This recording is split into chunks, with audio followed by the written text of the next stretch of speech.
todas, bienvenidos al primer episodio de Aquelarre Entrópico. Con nuestras 5 brujas estamos encantadas de compartir este espacio con ustedes. Yo soy Gigi y estaré acompañándoles. Hola, yo soy Jen. Hola, yo soy tu bruja de confianza, Valentina. Hola, yo soy Sofi o Sofía. Y yo soy Limas, mucho gusto. Bueno, Bueno, y ahora que nos conocen, vamos a empezar con el nombre. Entonces, ¿por qué elegimos Aquelarre Entrópico, queridas amigas mías? Bueno, pues aquelarre históricamente se utilizaba para denominar un grupo de mujeres reuniéndose, sobre todo en el arte.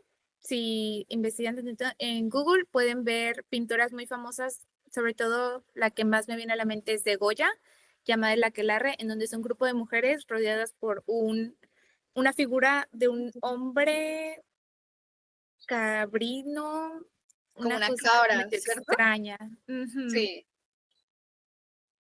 Sí, es que en general, ¿cuál es el origen de la palabra aquelarre, no?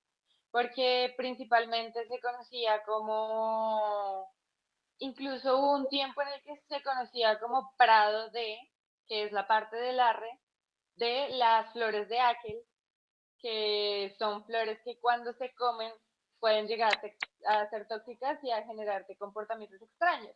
Entonces, luego todo esto se cambió a partir del origen religioso y como la interacción con el cristianismo, el catolicismo y todo esto empezó a cambiar a otras, a darse una resignificación. Sí, Y es que justo ese término fue usado durante la Inquisición para estigmatizar espacios de reunión para mujeres, porque las acusaban de hacer brujería o de tener malas intenciones, lo cual obviamente no es el caso. pero mira que yo siento que también es importante mencionar como que no hay pruebas históricas sólidas de que pues los aquelarres hayan existido como fueron descritos, ¿no? O sea, más que todo fueron como, y lo que hay escrito son persecución. confesiones, sí, son confesiones obtenidas bajo tortura que se les hacían como a muchas mujeres, también en parte como muchas fantasías inducidas por las drogas. Y pues obviamente la histeria colectiva que, o sea, hemos visto que es bastante grande, ¿no? O sea, el COVID fue el ejemplo de historia colectiva, pero pues más o menos en la era medieval.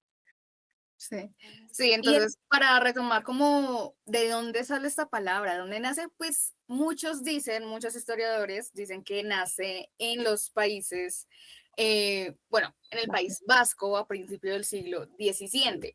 Más sin embargo, no hay como tal, como mencionamos, un registro donde se diga esta palabra es así porque significa tal cosa.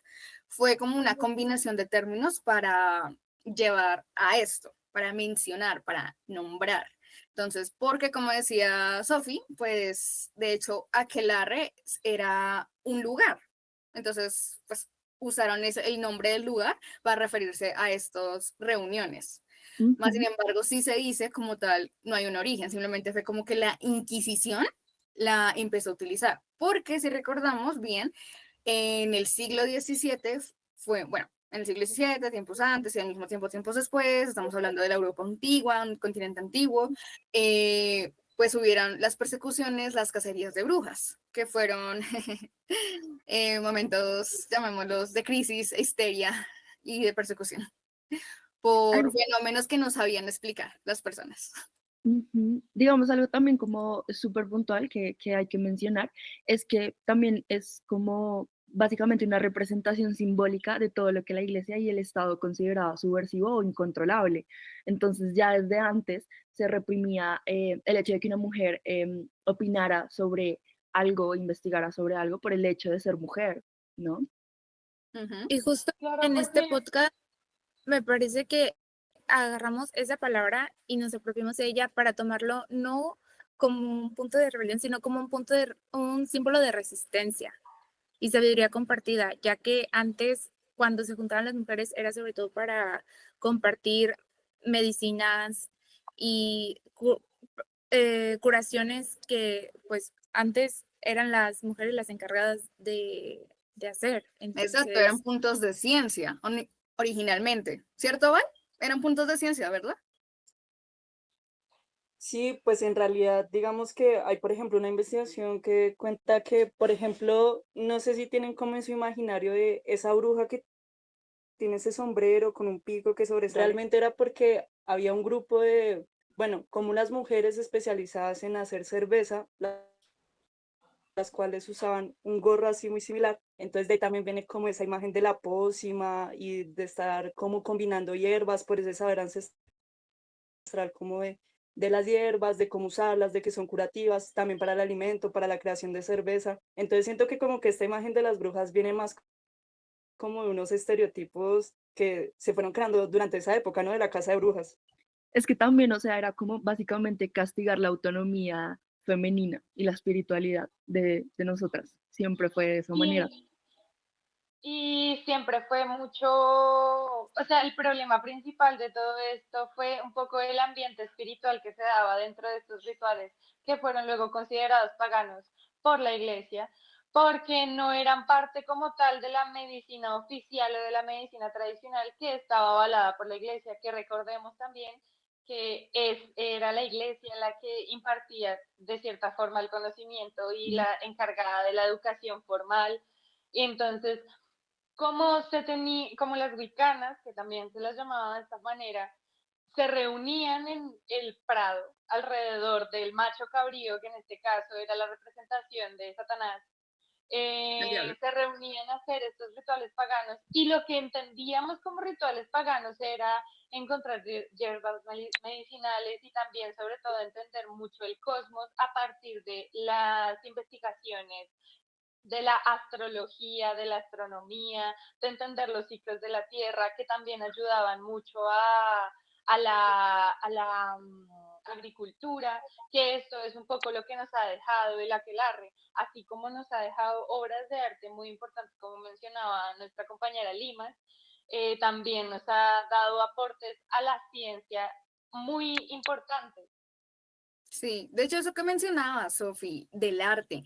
Hay una autora que se llama Julieta Dobles. Ella tiene un poema que se llama El último aquelarre. Ahí ella dice que el aquelarre es la celebración de los poderes del cosmos y que pues se refería a una reunión hecha por mujeres, y bueno, no específicamente por mujeres, sino que estas eran las que abundaban en esas reuniones.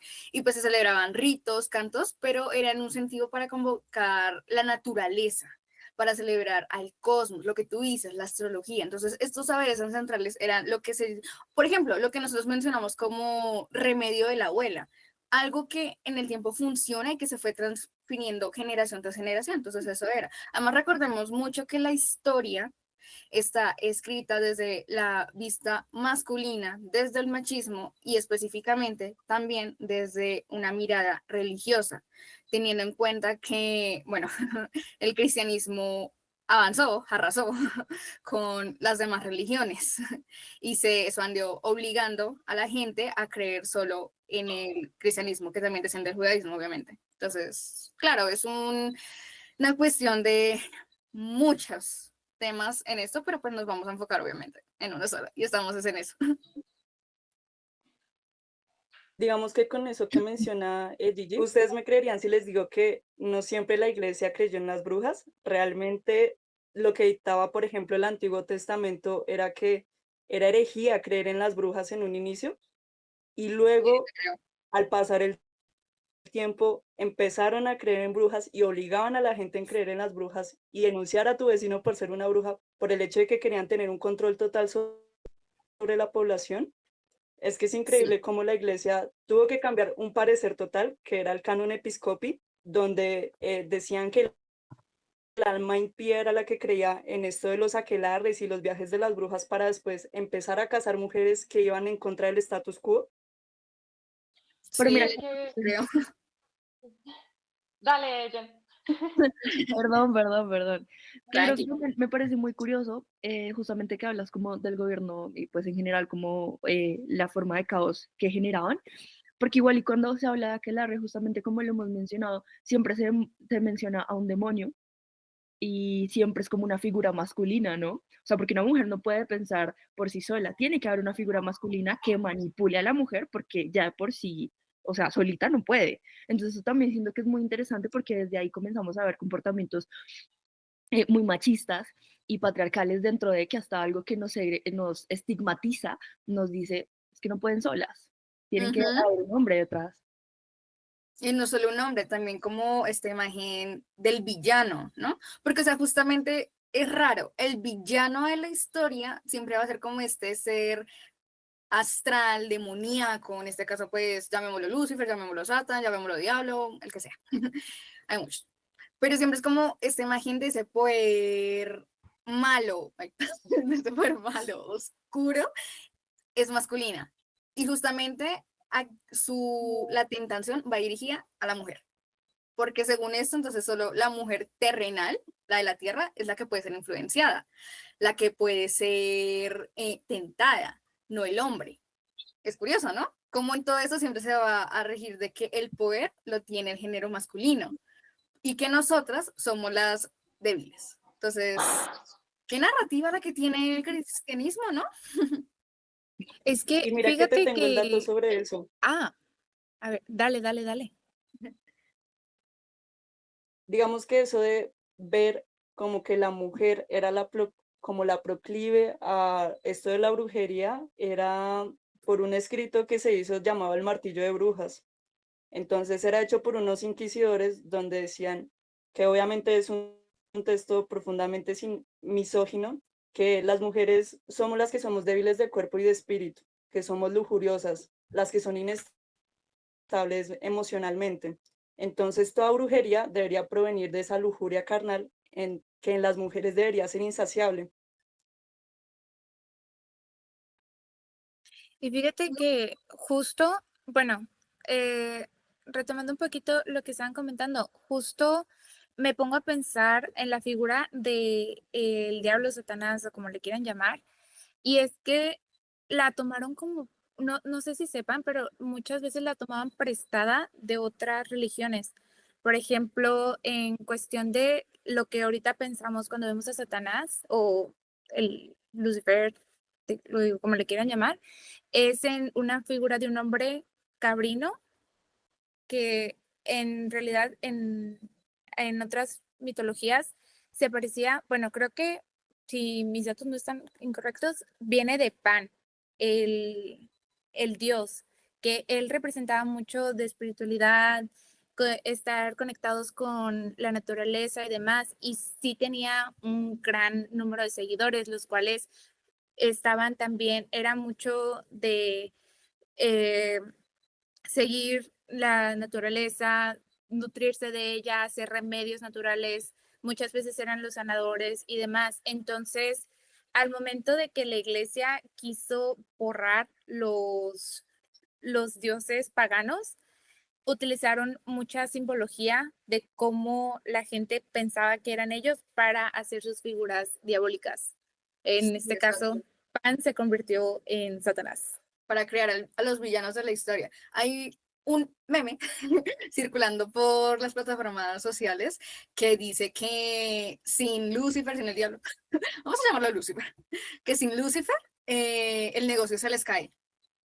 Y yo digo que es completamente cierto.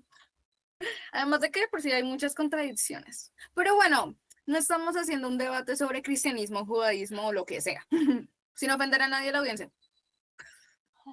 Sofi, cuéntanos. Sí, no, yo quería ahondar en una cosa que dijo Limas específicamente, y es que la tomaban prestada, y eso es algo que hizo el cristianismo demasiado. Y sigue haciendo.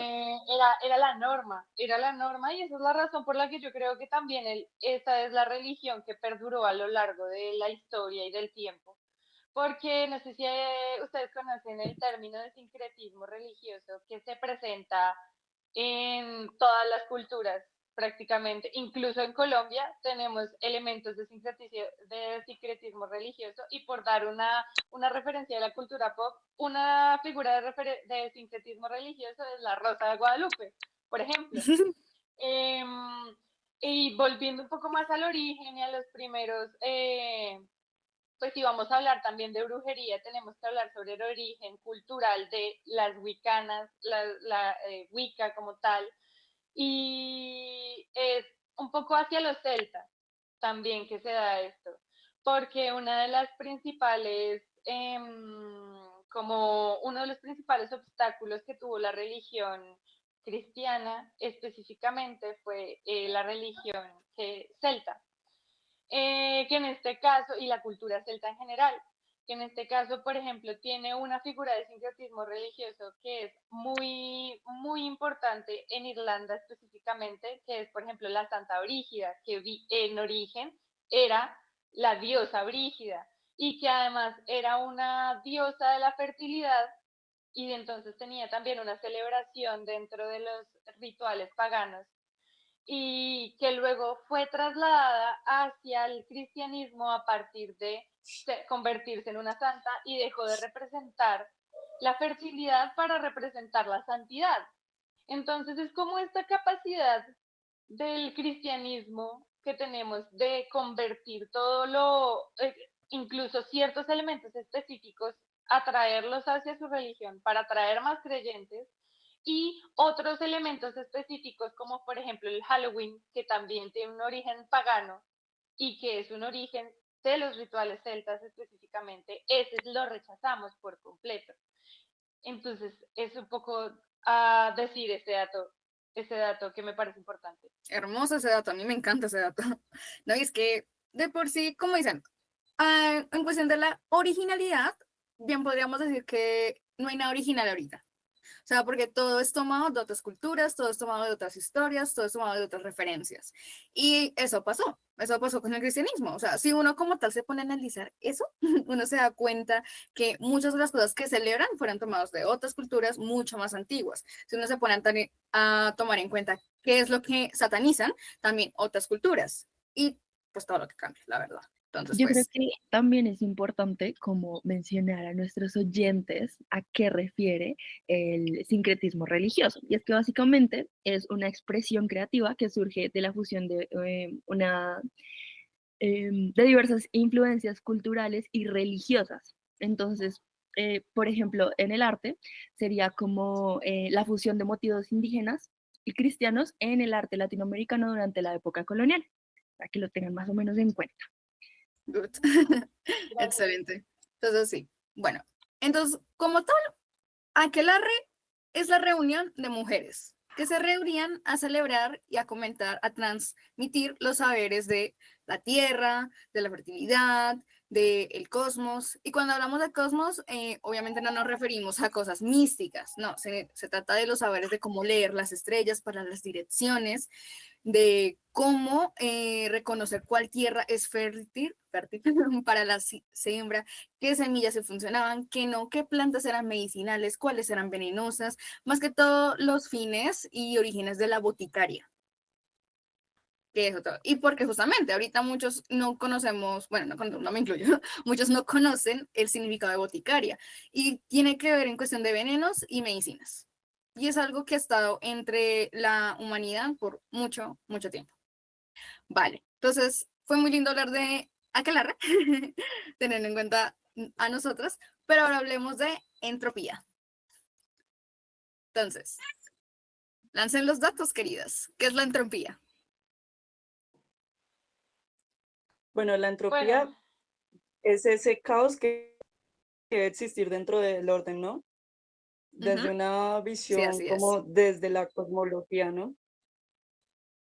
Exacto. En términos científicos, la entropía es un concepto que viene de la física. Es aquello que mide el desorden y la tendencia al caos en el universo. Y pues, bueno, yo metiéndome en estos lares filosóficos, la entropía también plantea preguntas sobre la naturaleza del orden y del caos. incluso podríamos También podríamos decir ver su entonces, significado también filosófico. Primero, Sofía. sí, Vale, gracias. También podríamos entrar un poco sobre el significado filosófico del caos y un poco trayendo lo que hablamos de la aquelarre, es qué es lo que nosotros consideramos caótico y es lo que nos genera incertidumbre, que también viene un poco desde la teoría de la información. Entonces, todo lo que nos genera incertidumbre, lo que nos genera miedo, lo que no conocemos realmente, es algo que podemos llamar entrópico y entonces de cierta forma podemos aislarlo. Y es esta forma de aislar la que ha hecho que normalmente no se entienda el caos.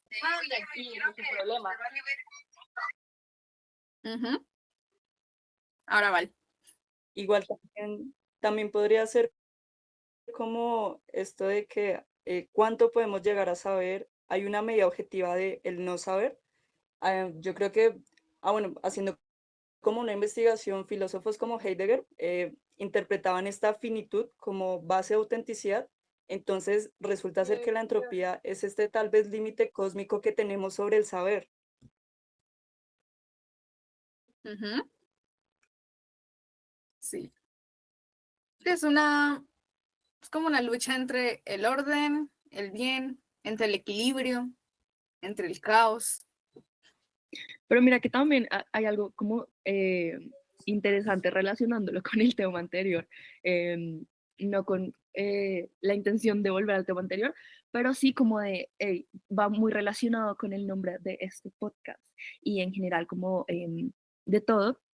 Y es que las brujas, justamente en los contextos en los que habíamos mencionado anteriormente, eran vistas como entidades o personas asociadas con el desorden o el caos. Entonces también es como ese poder femenino que hay detrás de Ujú. eso, ¿no? La incertidumbre Que dentro de... distribuían el bien, sí, Ujú. exacto. De hecho, es como aquí retomando un poco, yo también aquí metiéndome a los lares anteriores. Lilith, por ejemplo, Lilith es un símbolo para el feminismo. Ella, quien se rebeló, la que se negó a ser sumisa. O sea, andando en la historia, los orígenes, para quienes no sepan, de nuestros oyentes, Lilith es la primera mujer del Edén, también considerada la primera esposa de Adán, y fue quien se negó a ser sumisa, quien se negó a obedecer únicamente al hombre por ser hombre. Ella, muchas historias, hay muchas versiones sobre ella, dicen que o escapó del Edén, que también comió el fruto prohibido y se fue, que de hecho otras versiones dicen que ella ascendió, que se rebeló no solo contra su esposo, sino que también se rebeló contra el creador mismo y que ella ascendió a un plano y que también se convirtió en una deidad. Otros dicen simplemente la plantean como un demonio y que está en el infierno. Algunos dicen que es la esposa de cierto ángel caído, otros simplemente dicen que es una sucubo y nunca se va a saber la verdad. Al fin de cuentas estamos hablando de un mito, de una historia. Entonces, pero volviendo a eso, pues Lilith es eso. Yo creo que si hay un personaje que representa lo entrópico, es ella. Porque ella al fin y al cabo fue diseñada para hacer algo, pero ella se fue por otro lado. Y eso, según las historias, según cómo lo analicemos, pues causó un desequilibrio, pero de ese desequilibrio nació algo nuevo.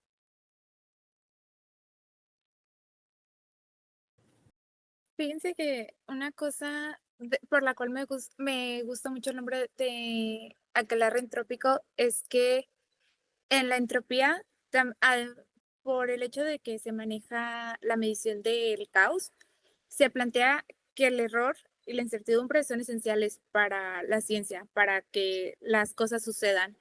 Entonces, esto siento que abre el camino para que las ciencias que son consideradas más femeninas, como por ejemplo comunicación, o bueno, no quiero decir otra, yo digo comunicación porque es con la que estoy más familiarizada, que muchas veces se ven como ciencias un poco más subjetivas por el hecho de los temas que tratan.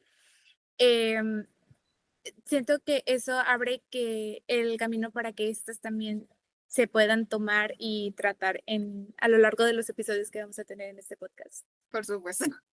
Y eso es lo maravilloso. Y sí, porque en este podcast vamos a enfocarnos en ciencia. Mujeres hablando de ciencia. Entonces, Probablemente lo que Aquí dice como dato Gina, curioso, dime. Dale, habla, Valentina, dale, sin miedo. Como dato curioso de relación de este nombre de aquelarre entrópico, pues bueno, la entropía es esto de la incertidumbre, ¿no? Algo que siempre ha estado en la incertidumbre realmente es, por ejemplo, el cuerpo femenino. En esto de los aquelarres, por ejemplo, mucha gente tiene esa concepción de, es que una bruja vuela y vuela en un palo, vuela en una escoba. Les voy a contar de dónde viene eso. Realmente, como habíamos dicho, las mujeres que participaban en estos aquelarres, pues siempre eran mujeres como muy relacionadas a lo que sería el tratamiento de hierbas, esto de conocimientos medicinales y demás. Se cree que estos viajes que confesaban mediante torturas y demás de vuelos, realmente era porque básicamente a partir de plantas lograban encontrar una sustancia que también es usada por chamanes del Perú a partir de plantas europeas, donde puede sentar como en un estado de excitación del cuerpo. Entonces empieza a aparecer como esto de que tal vez esas brujas que hacían el aquelarre, además de seguramente estar drogadas, empezaron con esa exploración del cuerpo femenino, esa incertidumbre que a los hombres jamás se les ha dado por estudiar realmente. Muy cierto. Sí. A mí me gustaría también incluso hablar sobre cómo la brujería y la religión tienen este paralelismo y es que las dos son un poco la respuesta a la entropía, ¿sí? A esto, este miedo a lo desconocido da respuesta a tanto la religión como a la brujería, porque lo que buscaba la brujería muchas veces era restaurar el equilibrio de la naturaleza. Incluso podemos verlo dentro de los cultos paganos que se celebraban dentro de las comunidades eh, de brujería, dentro de los aquelarres. Había uno que era, por ejemplo, el Samhain, que se escribe Samhain, pero se pronuncia Samhain, y de ahí viene el origen del Halloween. Y entonces lo que se trataba en esto era que se daba gracias a todo lo que había pasado en el año, porque se creía que el año era cíclico, entonces la vida era cíclica, se iba repitiendo porque pues se daban las 4 estaciones, todo ese tipo de cosas. Entonces el Samhain coincidía con el equinoccio de otoño, si no estoy mal. Y a partir de este entonces se reunían en una mesa y lo que se creía a nivel espiritual era que el hilo o el límite entre el mundo espiritual y el mundo terrenal era el menor posible.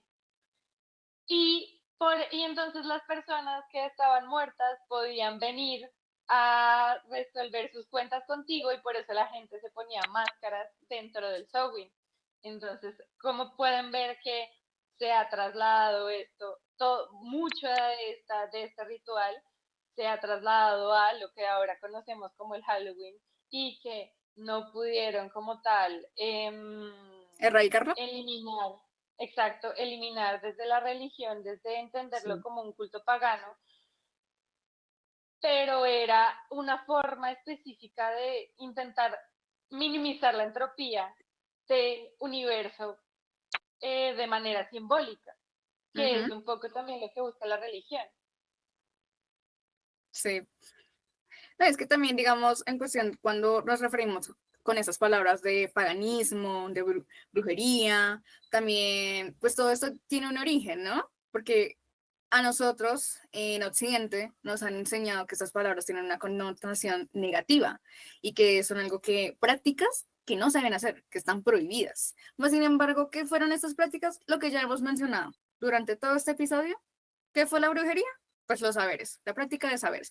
Más específicamente, brujería se refiere al hecho de las medicinas, a eso, porque en brujería medicina sería pues lo de las pociones.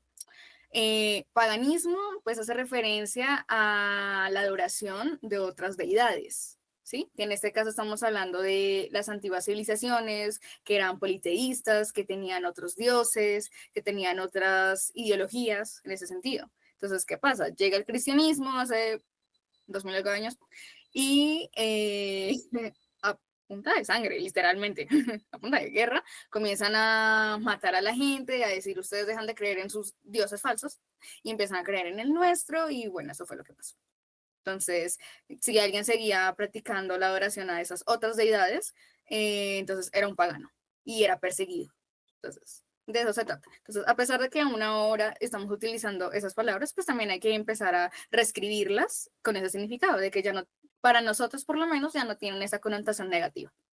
Aún así, es muy popular seguir escuchándolos por ahí y aún es un tabú en ciertas partes. Igual Bueno, y también lo que mencionas tuvo como una repercusión, ¿no? Porque creo que en este punto también es como súper importante hablar como de, bueno, y las mujeres en la ciencia, ¿qué no? O sea, si desde antes nos decían como, es que está mal, si una mujer investiga, está mal si hacen eso, porque de una vez la catalogó como bruja. Entonces, ¿qué pasa actualmente con las mujeres en la ciencia? pues ahorita en esta actualidad, pues vemos como un progreso, ¿no? Un progreso de que ya hay nombres, de reconocimiento, más en el sentido tanto económico como en el sentido literal, de que ahora sí escuchamos el nombre de una científica, de una mujer que ejerce la ciencia. Aún así hay mucha, bueno, persecución no es la palabra, más sin embargo la voy a utilizar, porque mucha gente sigue desacreditando la información si viene de una mujer. Siempre lo dejan como en la duda de, ¿será que sí? ¿Será que no? Siguen dándole como más peso a la opinión masculina. Entonces, ¿aún hay camino que recorrer? Sí. ¿Se está trabajando en ello? Sí. Bueno, pues aún, porque claro, miramos la antigüedad y como lo decimos, porque, o sea, que una mujer trabajara, que una mujer hiciera algo, además de cumplir el papel de esposa, pues era muy mal visto, claro, porque, o sea, según estas culturas machistas, según estas ideologías, es que, claro, separar cuando hablamos de tiempo antiguo, separar cultura con religión es muy difícil, porque es que venía tan enlazado que, o sea, no es que queramos estar metiendo aquí el tema de la religión todo el tiempo en cada palabra, en cada oración que estamos diciendo, pero si vamos a mencionar la antigüedad de la humanidad, nos toca. Y pues en ese sentido, ¿quiénes fueron los que establecieron como qué lugar tenía la mujer, qué lugar tenía de ser esposa, de estar simplemente en la casa a tener los hijos? Fue la religión. Así fue. ¿Cierto, Limas? Igual es la trascendencia de ese arquetipo, ¿no? Sí. Fíjense que, bueno, eh, como que cerrando el tema de entropía, hay una frase que mientras estaba haciendo mi investigación por el tema me resonó mucho, que con respecto a la entropía y cómo se relaciona con las ciencias, y es de Haraway, que él estudia epistemología, que dice, el conocimiento situado y parcial, lejos de ser una debilidad, es una fortaleza epistémica. Entonces, siento que eso puede situar y resumir nuestra misión y visión con respecto del tema. Y yo estoy de acuerdo. Bueno, entonces, esto es lo que tenemos que decir sobre aquelarre y entropía. Porque esto es el aquelarre entrópico. Somos 5 mujeres que hablan sobre ciencia, comunicación y humanidades digitales. Es lo que hacemos, es lo que nos gusta y para eso estamos aquí.